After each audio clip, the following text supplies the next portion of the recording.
Hi guys, this is Rahul and in this video we are talking about what is the purpose of life। तो चलिए शुरू करते हैं। Happy new year 2023 दोस्तों। तो 2023 के जनवरी महीने के 10 दिन बीत चुके हैं। तो आपके इस साल का रिजोल्यूशन क्या है? किसी का हो सकता है स्कूल टॉप करना है, किसी का हो सकता है किसी गवर्नमेंट एग्जाम को फोड़ना है, किसी का हो सकता है जॉब लेनी है गवर्नमेंट या प्राइवेट, किसी को बिजनेस स्टार्ट करना हो सकता है, किसी को बिजनेस ग्रो करना हो सकता है, किसी का हो सकता है पिछले साल जितना पैसा कमाया था उससे डबल ट्रिपल इस साल कमाना है। एक पल के लिए आप ये मान लीजिए कि 2023 के लिए जो भी आपने गोल डिसाइड कर रखा है वो सब आपको मिल गया। तो आपके लाइफ का पर्पस क्लियर हो गया, आपका पर्पस आपको मिल गया, आप सक्सेस हो गए। तो बेसिक सा क्वेश्चन है, हम स्कूल क्यों जाते हैं? पेरेंट्स हमको स्कूल क्यों भेजते हैं? स्कूल हमको भेजते हैं पढ़ने के लिए। पढ़ने के बाद हम कॉलेज में एडमिशन लेते हैं। कॉलेज में एडमिशन लेने के बाद अपनी डिग्री लेने के बाद हम गवर्नमेंट या प्राइवेट जॉब लेते हैं। उसके बाद पैसे कमाते हैं। तो घुमा फिरा के देखा जाए तो कि स्कूल जाने वाला बच्चा पैसे कमाने वाले रेस में लग चुका है। बोले तो ज़्यादातर लोगों का लाइफ का पर्पज़ यही होता है, पैसा कमाना। लेकिन क्या हम माँ के पेट से पर्पज़ लेके पैदा हुए थे? नहीं, हम लेके पैदा हुए थे भूख और प्यास। एट वेरी फंडामेंटल लेवल सबके लाइफ का पर्पज सर्वाइव करना होता है। इस वक्त में सर्वाइव करने के लिए सबसे बेसिक नीड क्या है? That is money. Then you have to earn money and survival is not an option, it is not an choice, you have to survive. तो क्या सर्वाइवल ही पर्पज है लाइफ का? नहीं, survival is the beginning of purpose at a very basic level, जो हमारा नहीं जानवरों का भी है। जानवरों का भी सर्वाइवल पर्पज है लाइफ का, लेकिन हमारा उनसे थोड़ा अलग है। हमारा है कंफर्टेबल सर्वाइवल।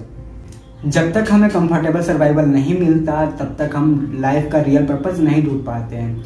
मेरे पॉइंट ऑफ व्यू से कंफर्टेबल सर्वाइवल को पाने के लिए सबसे पहले हमको फाइनेंशियली फ्री होना पड़ेगा। फाइनेंशियली फ्री होने के लिए हमें खूब सारा पैसा कमाना पड़ेगा।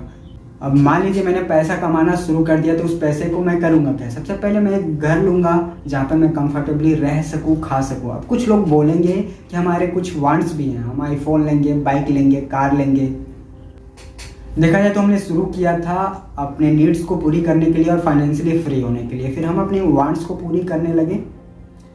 वांट्स यानी इच्छाएँ को पूरी करने लगे। महंगी गाड़ियाँ, महंगे फ़ोन, महंगे बाइक्स, लाइबिलिटीज़ अपनी बढ़ाने लगे। लाइबिलिटीज जो कि हमें एसेट्स बढ़ाने हैं फाइनेंशियली फ्री होने के लिए। चलिए इसको एक एग्जांपल के माध्यम से समझते हैं।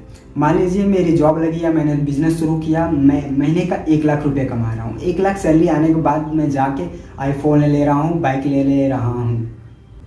तो मैंने 1 महीना अपना टाइम दिया पैसा कमाने में, और फिर उस पैसे से मैंने ऐसी चीज़ें खरीद ली जहाँ पे मेरा वापस फिर से टाइम जाएगा और फिर से पैसे खर्च होंगे। मीन्स मैंने अपनी लाइबिलिटीज़ को बढ़ा ली।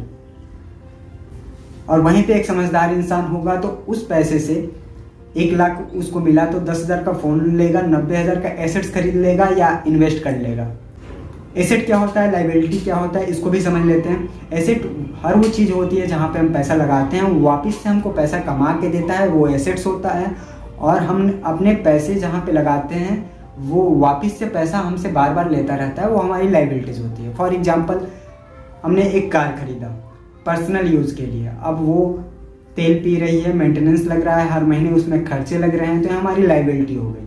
उसमें मैंने पैसे लगा के खरीदे, उस वापस से उसमें पैसे जा रहे हैं बहुत सारे।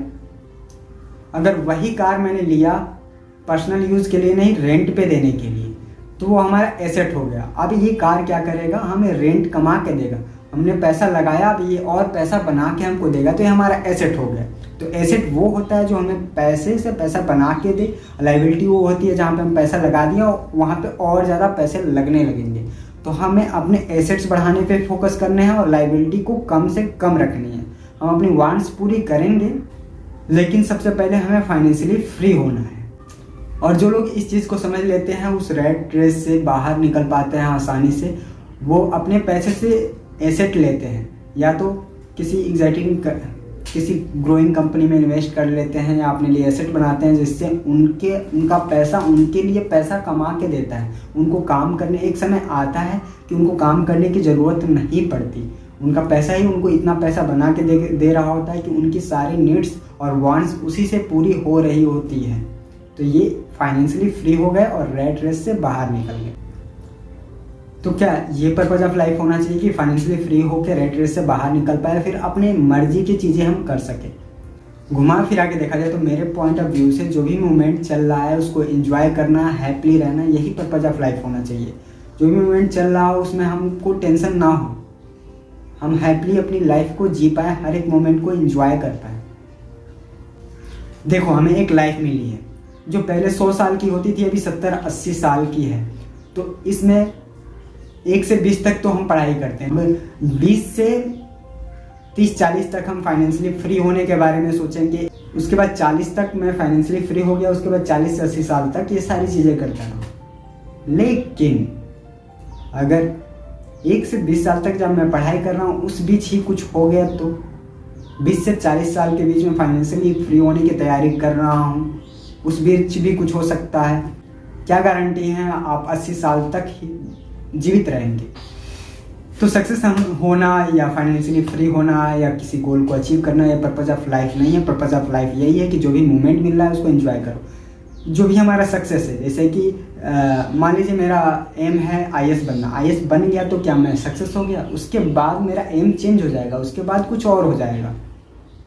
बिजनेसमैन बनना है, 5000 करोड़ की कंपनी मैंने खड़ा कर दी, उसके बाद मैं क्या रुक जाऊंगा? नहीं, उसके बाद मेरा 10,000 करोड़ खड़ा करने का हो जाएगा सपना। हमारे सपने वांट्स बढ़ते रहेंगे, ये कभी खत्म नहीं होने वाले। So purpose of life is straight and simple, be happy and enjoy every moment. जो भी कर रहे हो मन लगा के करो, सिस्टमेटिक तरीके से करो। सिंपल सादा लॉजिक यही है कि हैप्पीनेस हमेशा आपके मन में होना चाहिए और आप हर एक मोमेंट को एंजॉय करते चलें। टेंशन, दुख सुख, दुनियादारी, दिखावा, ये सब लेवल 1 के गेम है। हमको लेवल 1 के गेम नहीं खेलना है, हमको लेवल 2 पे खेलना है। लेवल 2 में क्या आता है, जो भी मैं कर रहा हूँ सब सही है, ना हमको इनपुट से कुछ लेना देना है, ना आउटपुट से कुछ लेना देना है। और अपने लाइफ को सिस्टमेटिक तरीके से जमाइए। 2023 आ चुका है और 2023 में आप छोटे छोटे गोल बनाइए और उसको सिस्टमेटिक तरीके से अचीव कीजिए, उसके पीछे मेहनत कीजिए, वो अचीव जरूर होंगे। सिंपल सादा लॉजिक, आप एक गोल अपने दिमाग में रखिए कि जब आप मर रहे हो, आखिरी सांस ले रहे हो, तो आपके दिमाग में ये चल रहा हो कि जो भी लाइफ मैंने जिया, जो मैं करना चाहता था वो किया, पैसे भी कमाए, जो एंजॉय करना था एंजॉय भी किया, दुनिया एक्सप्लोर करनी थी एक्सप्लोर भी किया। कोई आपकी इच्छा ऐसी ना रहे जो आप करना चाह रहे हो वो पूरी ना कर पाए हो। जो मैं करना चाहता था वो सब किया, अब मैं सुकून से मर सकता हूँ। अब मेरी कोई इच्छा नहीं बची है जो मैं पूरी करना चाहता हूँ। अगर ये वीडियो आपको अच्छा लगा तो वीडियो को लाइक कीजिए, नहीं अच्छा लगा डिसलाइक कीजिए और कमेंट में अपने विचार जरूर बताइएगा कि आपके लाइफ का पर्पज़ क्या है और क्या होना चाहिए। और अगर अभी तक आपने चैनल को सब्सक्राइब नहीं किया तो क्या किया? I hope you like this video. Thank you.